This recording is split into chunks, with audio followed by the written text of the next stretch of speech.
porque aquí venimos de paso. El día que nos vayamos de este mundo no nos vamos a llevar nada. Vamos a dejar el impacto positivo que tengamos en otras personas. Con Quiero Casa me doy cuenta que no hay historia fácil. Me parece que lo que uno tiene que buscar en los proyectos en los que uno participa es cómo dejamos el mundo mejor que como lo encontramos. Pasión y perseverancia son esas dos cosas, y yo te diría mucho trabajo. El éxito solo viene antes del trabajo en el diccionario, pero en todos los demás lugares, para lograr el éxito primero se tiene que trabajar. Y es de mis proyectos emprendedores mi primero y mi favorito, porque creo que no hay herramienta más poderosa para salir adelante que la educación. Solos podemos llegar rápido, pero juntos con otras personas podemos llegar mucho más lejos.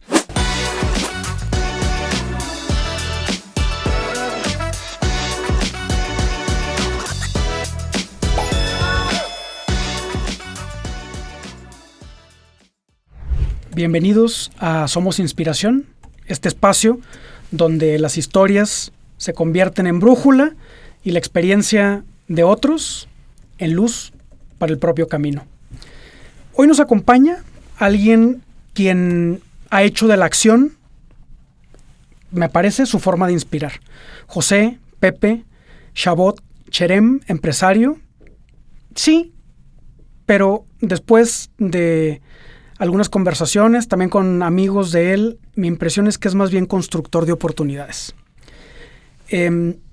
Donde muchos ven límites, yo he advertido que en la visión de Pepe más bien ve posibilidades. Y donde hay ausencia de derechos, lo que he ido encontrando es una preocupación genuina por levantar soluciones concretas que transforman vidas en temas como educación, vivienda y acceso al agua. Pepe es fundador de Construyendo y Creciendo, una organización que brinda educación a trabajadores de la construcción, justo donde más se necesitan, ahí en las obras. De ahí pasó a levantar viviendas con sentido a través de Quiero Casa, y más adelante a abrir puertas al crédito hipotecario para quienes nunca han tenido voz en el sistema financiero a través de Ion Financiera. Hoy, en medio de una de las crisis más urgentes que enfrentan esta ciudad, un reto del mundo, me estoy refiriendo al agua claramente, vuelve a poner las manos para trabajar e impulsar soluciones en esta materia. No ha sido tan fácil con un perfil tan polifacético agarrar el hilo a esta conversación, pero a ver si juntos vamos descubriendo muchos de los aprendizajes que seguro nos deja Pepe. Bienvenido, gracias por estar en Somos Inspiración. No, hombre, muchísimas gracias por la invitación, es un honor, un orgullo que me inviten. Además a estar en la UP, que es una universidad muy cercana, con la que he tenido mucha colaboración, con la revista Líderes, con la cual también he tenido mucha colaboración y mucha cercanía, y es un privilegio estar aquí contigo. Pues esta es tu casa, no lo dudes. Ahora que a mí me gustaría empezar, es que tienes 100 proyectos por donde empezar, pero hay uno, ahora de camino a esta entrevista, sí. de camino me refiero en los días previos, acordándola, y teniendo la oportunidad de platicar con algunas personas cercanas a ti, coincidieron en que dentro de las características con las que te identifican está él, lo digo entrecomillado, el cómo sí.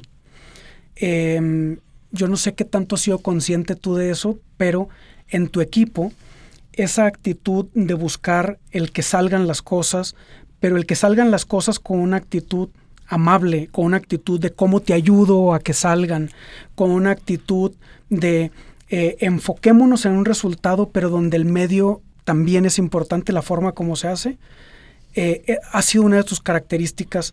Primero, quiero ver si tú también, ahora que lo estamos platicando, dices, sí es algo que me importa, si efectivamente es algo que me identifica, y si es así, ¿cómo empezó eso? O sea, ¿habrá algún momento, alguna situación en el que tú hayas tenido claro decir, ¿cómo sí? Y que eso haya marcado tu vida. Me he cuestionado mucho de dónde viene esa parte de la persistencia y la perseverancia, porque creo que las dos claves para mucho del resultado que he logrado en diferentes facetas de mi vida, tanto a nivel personal como a nivel profesional, creo que por un lado es esa persistencia y perseverancia para no rendirme, y por el otro lado mantener una pasión constante por las iniciativas y las causas que lidero. Y cuando hablo de pasión me refiero no solo a ser apasionado, sino tener un objetivo, un propósito que va más allá de solamente lograr un resultado numérico o lograr una utilidad en un negocio. Pero para lograr ese objetivo, esa pasión y esa perseverancia son fundamentales, y me parece que esta parte de la perseverancia y esta parte de la persistencia tiene que ver con quizá un pasado familiar de ejemplos de mucha lucha, de mucho compromiso por buscar el cómo sí, a pesar de circunstancias adversas. Mi familia, soy nieto, bisnieto de inmigrantes a México que llegaron con una mano adelante y otra atrás, y que en este país encontraron magia para salir adelante, que encontraron oportunidades, que encontraron caminos que les permitieron lograr cosas, pero viniendo de no tener nada. ¿Tienes, perdón, Pepe, ¿tienes ahora en mente alguna de esas historias que tal vez hayas escuchado con referencia desde tus papás, los abuelos, algún momento de privación, dificultad? Mi bisabuelo del lado paterno llegó a México en la Revolución Mexicana, y llegó a vender corbatas de casa en casa, ¿no? Encontró a alguien que le fió producto y que llegó a vender corbatas de casa en casa, y luego se puso a vender alfombras de casa en casa, pero siempre con una ética y una congruencia moral que siempre me han servido de ejemplo, ¿no? Por ahí mi abuelo contaba la historia de que mi bisabuelo, cuando los empezó a involucrar en el negocio a los niños, llevaba a mi abuelo a vender tapetes, a vender alfombras, y había una alfombra que tenía algún tipo de falla, algún tipo de defecto, y un día mi abuelo llegó con mi bisabuelo y le dijo: ¿qué crees? Que ya vendí la alfombra que estaba defectuosa. Y mi bisabuelo se enojó con él como nunca se había enojado, y le dijo: pues vas y pides disculpas y te la traes de regreso y entregas una alfombra que no esté defectuosa, porque no puedes vender algo defectuoso. Y un bisabuelo que llegó con mucha adversidad en época de la Revolución, primero sin su familia, luego se trajo su familia a México, y así como esta historia de mi abuelo paterno del lado materno, mi abuelo huérfano desde los 2 años, 10º hijo de 11 hijos de su mamá. Su mamá enviudó cuando estaba embarazada del 11º hijo, y mi abuelo perseveró hasta terminar la carrera de ingeniería civil, poder ser constructor y sacar con base en ello a su familia adelante. Entonces, como que historias en mis abuelos, en mis abuelas, también en mis padres, de personas muy perseverantes que no se rendían y que ante circunstancias adversas buscaron el cómo sí, y en este país encontraron magia. Y me parece que esos son ejemplos que me quedaron muy grabados, ejemplos de mucha ética de trabajo, de mucha perseverancia, también de muchos valores, de mucha congruencia con no solamente buscar un beneficio personal, sí trabajar para buscar un beneficio para su familia, pero de la mano de buscar un beneficio colectivo, siempre muy involucrados en causas sociales. Y me parece que esas son, pues, eso es algo del caldo con el que me tocó crecer, y que seguramente mucho tiene que ver con lo que busco, que es proyectos de impacto social en donde podamos generar un cambio en la sociedad, un cambio en las personas, a través del emprendimiento, pero siempre buscando el cómo se pueden lograr cosas que de otra forma no se habían podido lograr en el pasado. Oye, Yo creo que lo tenemos que decir también. Muchos de quienes te conocen y además de nuestra audiencia sabe también que eres hijo de Silvia Cherem. Y además periodista, escritora, muy entretenida, gran conversadora. Y ahora que estamos hablando de tu historia familiar y que no puedo dejar de referirla también a ella, ¿qué tienes de tu mamá y qué tienes de tu papá? Bueno, pues parte de lo que me decías en las conversaciones previas a este podcast, que está padrísimo estar contigo, Vicente, era... Muchas gracias. Pues, ¿quiénes son esos mentores o esas personas inspiradoras que tienes que de alguna manera te hacen ser quien eres y te hacen perseguir lo que buscas? Mi mamá rompió con todos esos tabús y rompió con todo eso y decidió dedicarse al periodismo, y siempre decidió dedicarse al periodismo porque lo que buscaba era defender causas sociales, defender a la sociedad, buscar que haya una mejor sociedad, y me parece que la pasión de mi mamá, la perseverancia de mi mamá por lograr sus objetivos, porque cada entrevista que mi mamá hizo, el que pueda lograr que escribir por primera vez en el periódico Reforma y que le publiquen, el que pueda lograr muchos de los reportajes que logró. Mi mamá se dedicó durante muchos años a hacer largas entrevistas y bueno, por ejemplo, una de sus largas entrevistas importantes fue Octavio Paz, que se dedicó durante meses completos a leer su obra y a escribirle correspondencia a Octavio Paz, hasta que Octavio Paz dijo, debo de darle una entrevista a esta mujer, ¿no? Y fue muy perseverante, muy persistente, muy apasionada, y con un compromiso social muy fuerte, ¿no? Desde jóvenes, desde chicos nos llevaba a mis hermanos y a mí a ver cómo podíamos apoyar en diferentes causas sociales en las comunidades en las que formábamos parte. Y me parece que con eso heredé de mi mamá. Y luego mi papá es ingeniero civil, y de mi papá heredé la ética de trabajo. Es alguien que trabajaba de manera incansable de lunes a sábado, que se dedicaba a asegurarse de hacer todo lo que hacía con excelencia. Mi papá salió de estudiar ingeniería civil en 1982 de la Ibero, y justo el año que salió de estudiar se cayó la Ibero.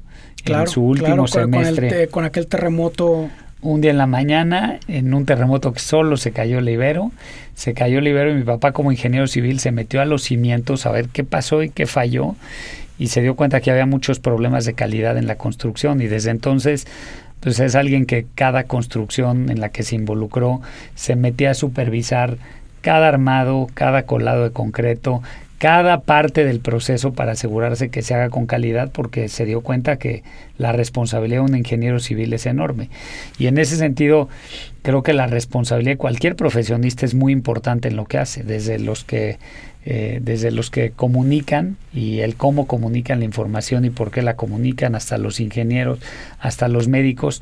Cada uno tiene una faceta distinta en la sociedad, cualquiera, desde quien se dedica a limpiar una oficina hasta quien se dedica a dirigir una organización, y el hacerlo con calidad, el hacerlo con una ética de trabajo es fundamental, y ellos dos han sido un ejemplo y una inspiración importante a seguir. No sabes cuánto me ha pasado por la cabeza en estos minutos que te escucho, cómo cuando escuchas, cuando tienes un diálogo con una persona genuina, casi eso que decíamos al principio del hilo que tires, da cuenta de un universo unido, un universo articulado, un universo... Yo te escucho, fíjate, en estos minutos iniciales hemos escuchado de compromiso social, de esfuerzo, de trabajo bien hecho, de ética a la hora de hacer las cosas, de honestidad, no sé qué, estás hablando de los abuelos, estás hablando de tus papás. A mí me parece, y lo confirman personas alrededor de ti, que estamos hablando en mucho de la historia también tuya. Y me voy a meter ahí, porque no lo vas a decir tú, pero vas a ver cómo va a ser así. Vamos a hablar de los proyectos como Construyendo y Creciendo, como Quiero Casa y en Ion Financiera. Hay una anécdota que me llama mucho la atención, porque me parece de una sensibilidad que no es regular, ¿no? Sobre todo de inicio con Construyendo y Creciendo, que entiendo pues es una iniciativa que ha dado formación, que es una iniciativa profundamente humana, pero que ha dado mucha formación a muchos trabajadores de la construcción. ¿Qué viste ahí que otros no estaban viendo? ¿Cómo nació ese proyecto? Y cómo marca ese arranque también. A mí me tocó crecer yendo a las construcciones con mi papá, y recuerdo que cada sábado 8 o 9 de la mañana salía de la casa, nos decía alguien quiere venir a trabajar conmigo, yo me le pegaba mucho, mis hermanos también, tengo un hermano mayor y una hermana menor, y crecimos en la construcción, cerca de los albañiles, cerca de los maestros de obra. De repente mi papá tenía que trabajar en la obra y nos encargaba con un maestro de obra que le decía recorre con él la obra y enséñale cada parte de la obra y explícale cómo funcionan las instalaciones. Y cuando me tocó elegir carrera, acabé eligiendo ingeniería civil sin ninguna presión familiar. Y el mismo día que entré a la carrera entré a trabajar a una construcción. Y ahí me di cuenta de un shock que no había percibido antes, y era que yo estaba estudiando, había tenido la oportunidad de estudiar en escuelas privadas durante toda mi vida, tener las oportunidades de estudio que yo había querido, estaba empezando a trabajar. Y me doy cuenta que quienes trabajan en la construcción al lado de mí, que son quienes construyen nuestro México, quienes construyen nuestro país, no tuvieron oportunidades de educación que les permitan salir adelante. Entonces me acuerdo mi primer día en la construcción, me siento estoy enfrente de una escalera con un albañil, veo que no tiene su casco y su chaleco de seguridad. Y mi trabajo era que los trabajadores tengan su equipo de seguridad. Y le digo, oye, no traes tu chaleco de seguridad, no traes tu arnés, no traes tu casco. Y no me contesta. Y para mí fue un shock importante el que no me conteste, y le vuelvo a preguntar y se me acerca alguien más y me dice, es que no habla español. Y para mí fue un shock impresionante estar en una construcción en Santa Fe y enfrentarme a un trabajador de la construcción mexicano que no hablaba español, que no es algo que los que estamos en la ciudad estamos acostumbrados a ver dentro de la ciudad. Había viajado mucho en México y demás. Y luego llegó el primer sábado en el cual me tocó ver el proceso de pago a los albañiles, el proceso de raya, como le llaman. La raya, claro. Y me doy cuenta que si bien los albañiles o los ayudantes de albañil ganaban 900 pesos a la semana en ese entonces, el cabo, el que les pagaba a todos, les daba menos. Y yo decía, pero ¿cómo les está dando menos si les tocan 900 pesos? Y me acerqué a decirle que les tenía que dar lo que les correspondía, y a la otra semana platiqué con los ingenieros para decirles que por qué no publicábamos las listas de sueldos y que todos las conocieran. Y las publicamos, pero nos dimos cuenta que muchos de estos albañiles tampoco sabían leer y escribir. Y es a partir de ahí que me acerco con mi mamá y con mi hermana y que les digo, algo tenemos que hacer para darle educación a mis compañeros de trabajo y que tengan oportunidades de aprender a leer y escribir, y con eso mejorar sus condiciones laborales, saber cuánto tienen que ganar, asegurarse de ver que estén inscritos en el Seguro Social. Y es a partir de ahí que ya me había tocado conocerlo a través de mi mamá, que es periodista, pero me acerco a otro mentor, a otro ejemplo, que fue don Lorenzo Servit Bimbo, que era muy cercano a mi mamá. Claro. Conozco algunos de los pasajes del libro justamente que ella tiene, ¿no? Sobre la historia de Bimbo y de don Lorenzo y de muchos de los personajes clave. Sí, acabo escribiendo un libro que se llama El Grano, que es la historia de Bimbo, de los fundadores de Bimbo. Pero mi mamá me dijo, don Lorenzo sé que educa y alfabetiza personas en la sierra a través de un cura, de un sacerdote, ¿no? Y me pone en contacto con el sacerdote y aprendimos a través del método salesiano a alfabetizar. Y entonces platicamos mi hermana, mi mamá y yo voy un día a alfabetizar albañiles, tú el otro, compramos unas mesas de esas de Corona, conseguimos que nos habiliten un saloncito de clases en la construcción y empezamos a alfabetizarlos. pero no podía depender de nosotros el proyecto, y es a partir de ahí que se ha ido profesionalizando, institucionalizando el proyecto en lo que hoy es Construyendo y Creciendo, que es una fundación que se dedica a dar alfabetización primaria, secundaria, prepa, cursos técnicos, cursos de computación, muchos cursos de desarrollo humano, porque también nos dimos cuenta que muchos albañiles, muchos obreros, porque hoy no solo se limita a los albañiles, sino a los obreros en general, pues no, tampoco se meten a estudiar porque les faltan temas de desarrollo humano que les ayudan a tener una mayor autoestima, que les ayudan también a superar retos que han vivido, como por ejemplo temas de violencia intrafamiliar. Y hoy es una fundación que ha impactado ya a más de 50,000 personas, que ha entregado decenas de miles de certificados públicos de educación a trabajadores dentro de sus centros de trabajo. Y es de mis proyectos emprendedores mi primero y mi favorito, porque creo que no hay herramienta más poderosa para salir adelante que la educación. La educación es lo que le permitió a mi abuelo materno, que acabó siendo ingeniero civil, poder lograr progresar y salir adelante más allá. Es lo que le permitió a mis padres también lograr lo que han logrado en su carrera profesional, y es lo que me ha permitido a mí salir adelante, y no tengo duda que la educación es esa herramienta que genera un cambio más significativo que cualquier otro en la sociedad. Y a través de Construyendo y Creciendo hemos logrado que obreros que no tuvieron esa oportunidad la tengan, y con eso hay historias bellísimas, desde la trabajadora que nos cuenta que no sabía leer el letrero del camión al que se subía y hoy lo puede leer y saber a dónde va. Comentarios de trabajadores que nos dicen, era como ver la vida en blanco y negro y hoy la veo en color, porque ya puedo ver cosas que antes no veía y aprender cosas que antes no veía. Y es muy apasionante ver cómo a través de la educación le puede uno cambiar la vida a las familias y a las personas. Y eso permea no solo en el trabajador, sino en sus hijos, porque hemos medido que los trabajadores que estudian dejan a sus hijos más en la escuela, en vez de seguir el ciclo de sacarlos a los 12, 13, 14 años para que se vayan a trabajar y no terminen su secundaria o su preparatoria. Claro, se ve claramente cómo es uno de esos aspectos que son detonantes en la transformación social de sus familias y de sus comunidades. 2 comentarios solamente. Habiendo escuchado algunas de las entrevistas y algunas exposiciones de Silvia, me parece que en un proyecto como este se juntaron el hambre con las ganas de comer, primero. Sí.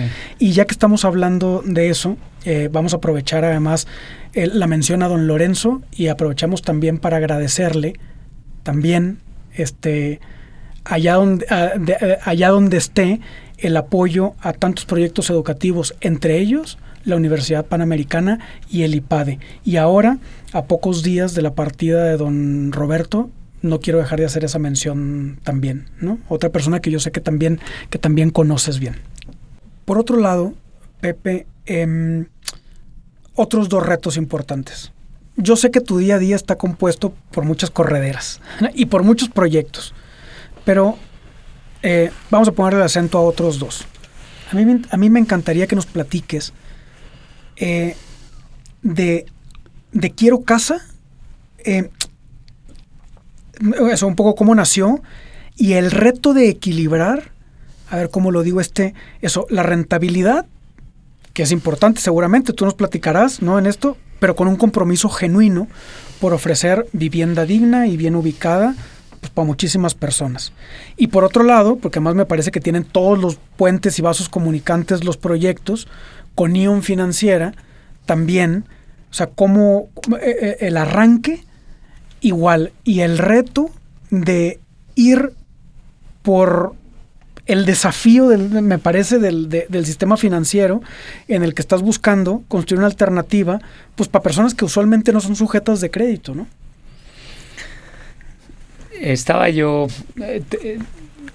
Te comentaba que para mí la educación es la herramienta más fundamental, más importante para salir adelante. Tuve la oportunidad de estudiar ingeniería civil, emprender Construyendo y Creciendo mientras estaba en la carrera, trabajar, empezar también un par de proyectos de construcción de vivienda durante la carrera. Salgo de la carrera y tengo la oportunidad de estudiar una maestría fuera de México, que fue un tema formativo Padrísimo, también ¿no? muy importante. A Stanford, ¿no? Tuve la oportunidad de irme a Stanford. Fue un tema formativo. ¿Lo recomiendas? Extraordinario. La verdad es que me abrió muchísima perspectiva. El que uno estudie y se prepare donde sea es increíble, pero el poder salir fuera de México, me tocó estudiar en un programa en el que estaba con personas de 58, 59 nacionalidades, y entre mis compañeros estaban desde consultores de negocio y banqueros de inversión hasta emprendedores, atletas de alto rendimiento, actores de Broadway, y pues verdaderamente era una mezcla de aprendizajes increíbles que podía tener de mis compañeros, de los profesores. Pero también estudiar te permite dar 3 pasos atrás o 5 pasos atrás y ver las cosas desde otra perspectiva.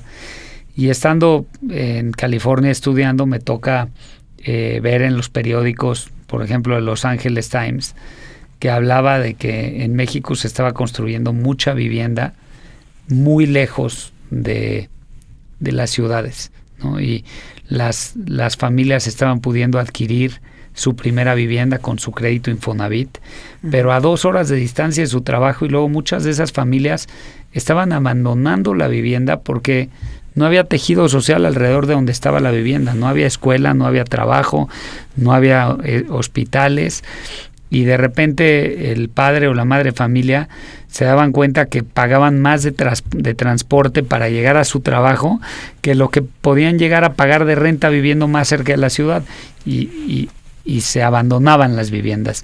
Lo que ya conocemos que pasó con la construcción de vivienda lejos de la mancha urbana en municipios dormitorio en nuestro país en 2008, 2009, 2010. Y entonces estaba yo terminando la carrera y también venía de pasar la crisis del 2008 en Estados Unidos, y tenía la oportunidad de emprender algunos proyectos en Estados Unidos. Con un compañero mexicano empezamos a comprar viviendas en Sacramento, en la capital de California, a $30,000 y $40,000 porque no valían nada después de la crisis. Pero luego, platicando con mi papá me dio un muy buen consejo y me dijo, porque le decía, no sé qué hacer, si quedarme en este proyecto de comprar viviendas en Estados Unidos, que económicamente puede llegar a ser muy rentable, o regresar a México. Tengo ganas de hacer algo de vivienda asequible que permita darle mejor vivienda a las familias mexicanas cerca del transporte público. Y mi papá me había dado un consejo, algo así, me dijo como que lo que yo estaba viendo en Estados Unidos era más oportunista, y que realmente en México iba a tener la oportunidad de generar un cambio, un impacto más significativo, y iba a poder hacer una diferencia mayor. Y me dijo, vete a donde puedes hacer una mayor diferencia. Y regresé a México y dije, me voy a poner a buscar terrenos cerca de donde hay transporte público para poder hacer viviendas cerca del metro que le permita a las familias tener mejor calidad de vida.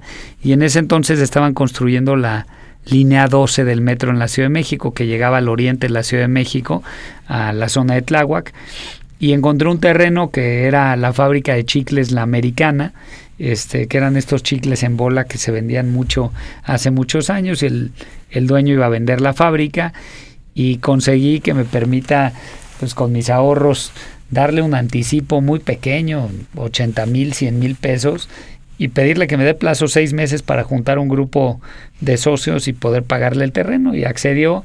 De mientras hice todos mis trámites y licencias, y pude empezar con la primera construcción de Quiero Casa, que iba a estar a 50 metros de una estación de metro en Tláhuac, y que iba a poder ser un primer proyecto para darle vivienda más cercana al transporte público, en ese entonces en menos de 500,000 pesos, a familias que no tenían oportunidad de comprar vivienda cerca del transporte público. Y así es como empezó Quiero Casa. La verdad es que con Quiero Casa me doy cuenta, con cómo empezó la historia, que no hay historia fácil. y que siempre hay que buscar el cómo sí, porque compro este primer terreno, obtengo las licencias, empiezo a construir y toda la comunidad y los vecinos se me ponen en contra y me dicen no vas a construir, me bloquean mi entrada, van con la alcaldía, le piden que me clausure y se me viene el mundo de cabeza porque yo junté dinero para hacer esa construcción y de repente todo estaba parado. Y los vecinos no querían que construya porque no querían que llegue gente ajena a la comunidad a vivir ahí, porque sentían que si se construía vivienda, si de por sí había pocos servicios de agua ahí, se iban a quedar con menos agua. Pero empecé a conciliar con la comunidad y empecé a darme cuenta que si quería hacer un proyecto exitoso de vivienda, no podía limitar el desarrollo de mi proyecto, de la puerta de mi proyecto hacia adentro, sino que tenía que mejorar la comunidad, mejorar el agua, mejorar el drenaje, mejorar las banquetas del desarrollo. Y acabé llegando a acuerdos con los vecinos en los cuales, después de muchas reuniones, comidas en casa de los vecinos, logré acordar con ellos el que apoyen mi proyecto, siempre y cuando pueda yo también generar un impacto positivo en la colonia. Y al final acabó siendo un proyecto súper exitoso, que no solamente se vendió bien, sino que además pudo generar un impacto muy significativo en la colonia, y de ahí salió mucho de lo que hoy es Quiero Casa, que es una empresa que hace vivienda asequible, cerca del transporte público, que permita a las familias tener un patrimonio, pero que también impacte positivamente en la comunidad, y que sean proyectos sostenibles en términos de medio ambiente, 100% sustentables, y que mejoren el entorno, que mejoren la colonia, que mejoren las calles, que mejoren el servicio de agua y drenaje. Y nada me enorgullece más que eso, porque me parece que lo que uno tiene que buscar en los proyectos en los que uno participa es cómo deja, y es algo que platico mucho con mis hijos yo, cómo dejamos el mundo mejor que como lo encontramos. Porque aquí venimos de paso, y algo que a veces se nos olvida es que el día que nos vayamos de este mundo no nos vamos a llevar nada. Vamos a dejar el impacto positivo que tengamos en otras personas, y creo que a partir de Quiero Casa hemos logrado eso, cumplir sueños de clientes, darles calidad de vida, pero al mismo tiempo ayudar a que las comunidades en las que desarrollamos estén mejor. Y siempre es un balance que es retador lograr, pero me parece que la única forma de lograrlo es a diario estar conscientes de que el objetivo último de un negocio no es la utilidad. La utilidad es un medio para conseguir ese objetivo último, ese fin, que es el propósito de ese negocio. En Quiero Casa es ayudar a darle calidad de vida a nuestros clientes y a las comunidades en donde trabajamos. Ay, Pepe, no me resisto ahora que estás platicando esto. Lo tenía pensado más adelante, pero el tema del compromiso social del empresario, ¿no? En esto que estás hablando es en donde tú lo ves que, nunca mejor dicho, se concreta. Esto es lo que tú comprendes como el compromiso social y ese interés de transformar socialmente. Me gustaría más que me platicaras sobre esa visión tuya del compromiso social antes de escuchar algo sobre el arranque de Ion Financiera. Es que tener responsabilidad social va más allá de tener una iniciativa de ESG en tu empresa y una iniciativa de responsabilidad social corporativa. O sea, qué bueno que podamos ir como organización los fines de semana a sembrar árboles o a ayudar a albergues. Eso está muy bien que lo hagan las organizaciones, que tengan ese tipo de iniciativas que unan a toda su organización para generar un impacto social o un impacto ambiental, comprando, por ejemplo, bonos de carbono o cosas de ese tipo. Pero, ¿cómo ayudo con mi producto? ¿Cómo ayudo con mi propósito a que el mundo sea mejor? Creo que hay negocios que lo tienen más retador lograrlo, ¿no? En mi vida me metería a un negocio de apuestas o a un negocio de cigarros, porque creo que tienen mucho más retador esa parte de cómo generan un impacto social a través de su propósito, aunque construyan sus historias detrás de lo que hacen. Pero la verdad es que los negocios en los que me involucro, que es darle vivienda a las familias, poder darles acceso a un financiamiento que les permita tener esa vivienda y ese hogar que les permita tener mejor calidad de vida, poder ayudar a que las familias puedan tener agua, son proyectos que tienen que ver con un impacto social en las cosas más básicas y fundamentales, y en donde tenemos muchos retos en el mundo, en nuestro país y en las comunidades en las que tú y yo vivimos. El arranque de Ion Financiera. ¿Cuáles han sido sus principales dificultades? Y además, y esto me importa mucho, ¿y hacia dónde vas con esa empresa? Ion Financiera nace hace poco más de 10 años. A un compañero colaborador se le ocurrió que por qué no buscábamos darle financiamiento a quienes no financiaba el Infonavit, el Fobiste o la banca, y que no tenían crédito para comprar vivienda. Y así es como arrancamos Ion Financiera, para darle crédito a las familias que no tenían acceso a un financiamiento bancario, un financiamiento del gobierno para comprar vivienda. Y luego evolucionó en una financiera inmobiliaria que lo que busca es financiar proyectos de vivienda, financiar proyectos inmobiliarios o dar crédito a personas para comprar vivienda o para financiar sus proyectos, sus negocios a través de la vivienda. Ha sido un negocio bien retador. Los negocios financieros no son fáciles porque en Quiero Casa podemos diferenciar nuestro producto con la distribución de la vivienda, con las amenidades que le pongamos al producto, con la ubicación, con la calidad. Pero en un negocio financiero a lo que nos dedicamos es a prestar dinero, y el dinero pues es un commodity que es difícil de diferenciar, pero se puede diferenciar a través del servicio y a través de buenos productos. Y creo que en nuestro país, en donde hay un mercado bancario muy concentrado, hay muchos nichos que quedan sin atenderse, en donde empresas financieras especializadas pueden lograr un impacto positivo con productos que ayuden a familias a tener mejores oportunidades. Y Ion Financiera eso es lo que busca, poder financiar mejores oportunidades de familias, mejores oportunidades de vivienda que permitan que haya más patrimonio en nuestro México y mejores oportunidades para esas familias. Ha evolucionado el negocio, creció durante varios años, luego durante la pandemia, un poquito después, nos costó un poco de trabajo mantener el crecimiento de la organización. Lo hemos logrado mantener como un negocio estable, como un negocio que crece poco pero que crece. Y ahora estamos dando un paso importante, que es público, se ha visto en prensa en diferentes momentos. Estamos buscando una licencia bancaria para convertirnos en un banco hipotecario, un banco inmobiliario que permita, a través de el financiamiento a la construcción, el financiamiento hipotecario, generar mayor valor productivo en nuestro México y mejores oportunidades para quienes no tienen acceso al crédito. Padrísimo emprendimiento también. Ojalá que pronto se concrete. Oye, escuchándote uno podría parecer lo que no es real, y la cámara lo va a dejar claro, y es que eres bastante joven, ¿no? Aprovechando eso, pero hablando al mismo tiempo de estos emprendimientos, ¿qué le dirías como a un joven? Mucho de nuestra audiencia es eso, es joven, son estudiantes universitarios, sí. Son personas que están empezando su carrera profesional.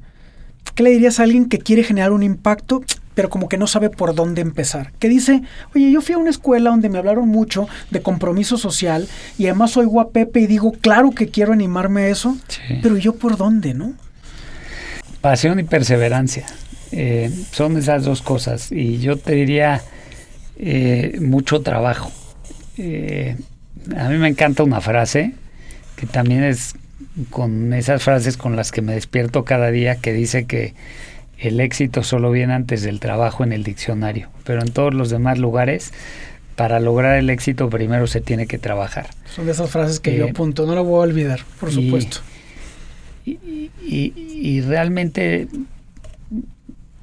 se puede lograr cosas extraordinarias trabajando duro, con pasión y con perseverancia. Y te diría un tercer tema fundamental para lograr cosas extraordinarias: hacer equipo. Alguna vez alguien me dijo, vas a lograr lo que quieras en la vida siempre y cuando no te quieras colgar la medallita. Y realmente las grandes cosas en la vida se logran trabajando en equipo, se logran con humildad, se logran con los pies en la tierra, se logran trabajando con equipos multidisciplinarios, se logran inspirando a otras personas, también permitiendo uno mismo ser inspirado e inspirándonos nosotros mismos con otras personas a nuestro alrededor. Y es muy importante hacer equipo porque solos podemos lograr muchas cosas, pero acompañados de otras personas, en conjunto de personas que a uno lo inspiren, en conjunto de personas que a uno lo enseñen, uno puede lograr cosas mucho más grandes y puede llegar mucho más lejos. Entonces, solos podemos llegar rápido, pero juntos con otras personas podemos llegar mucho más lejos. Y esa es otra de las frases que me inspiran mucho, porque todo lo que me ha tocado participar en la vida y en mi carrera son cosas en las que hay un sinfín de colaboradores alrededor que han logrado lo que hemos logrado en conjunto, y yo soy solamente una parte pequeña de ese ecosistema que ha logrado cosas padrísimas.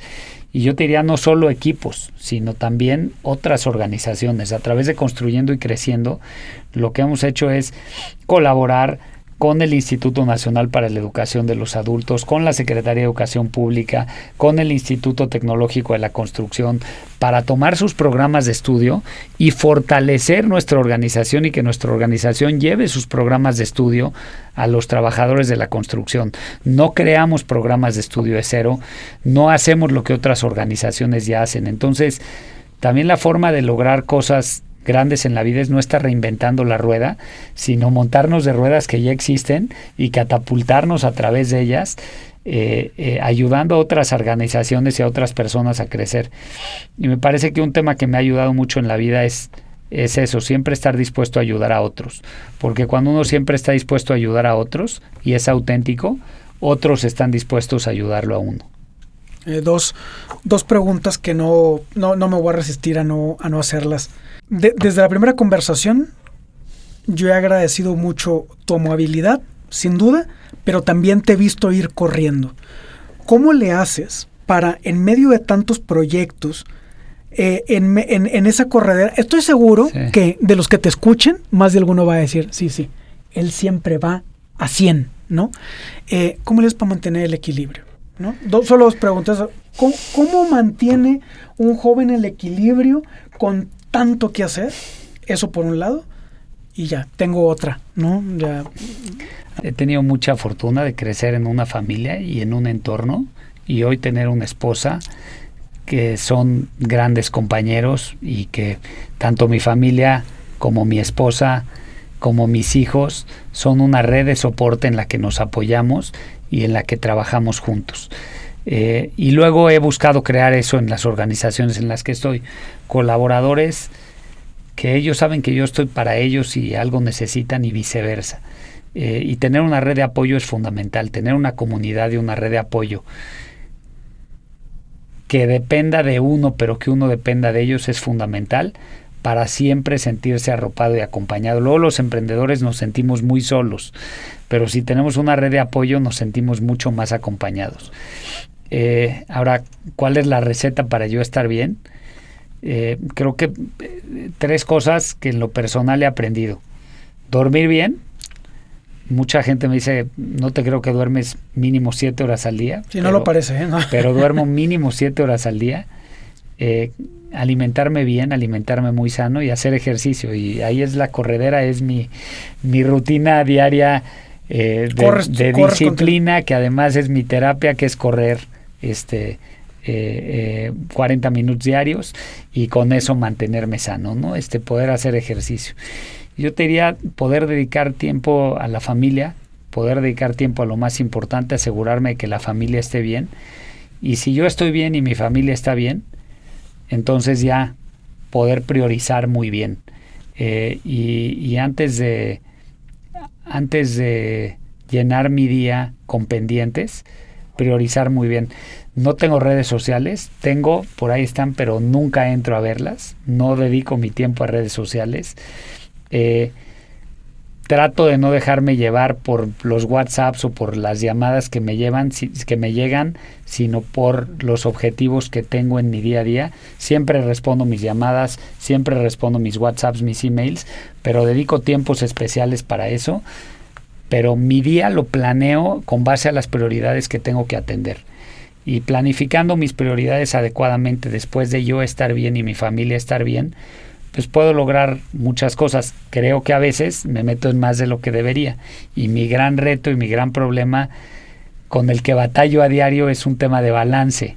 Porque de repente cuando te metes en más cosas de las que deberías, porque te apasionan muchas cosas, te das cuenta que no hay tiempo suficiente para sacarlas adelante, y ahí es cuando empiezo a ajustar y a darme cuenta que tengo que delegar más, que tengo que dejar una iniciativa, que tengo que priorizar otras iniciativas y con eso tratar de dar mejores resultados.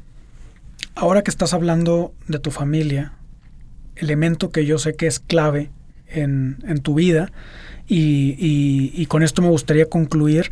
Entiendo que tienes 4 hijos. ¿Qué te gustaría dejarles a ellos como herencia no material? O sea, al final, porque además también tú hablaste de la brevedad de la vida y que esto se acaba. Muy bien.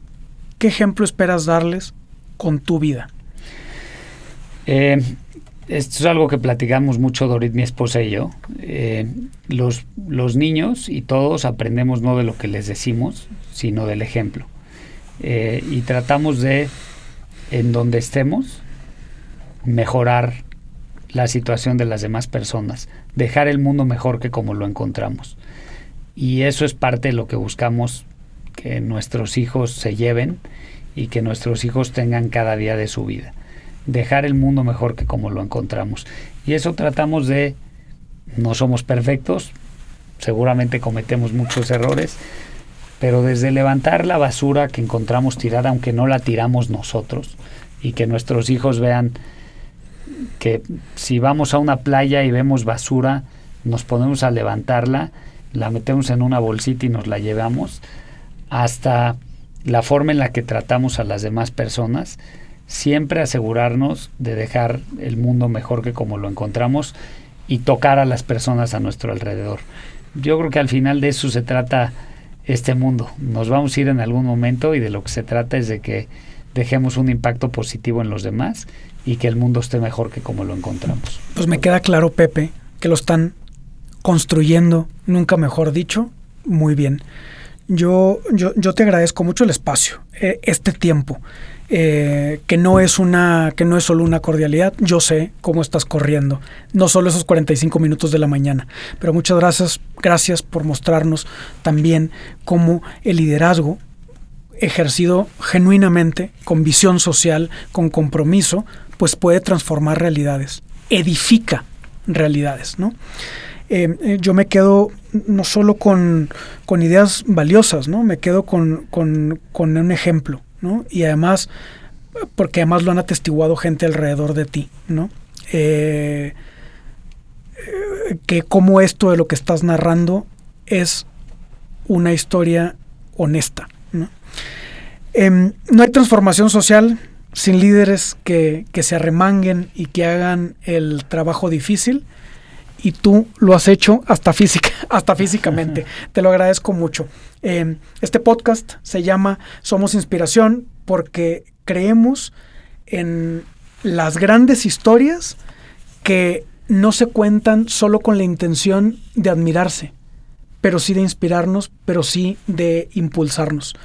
Y yo creo que esto es lo que sucede con una conversación como la que hoy hemos tenido. Nos da la posibilidad de mirar incluso con mucho mayor alegría y esperanza. Muchísimas gracias. Muchas gracias a ti.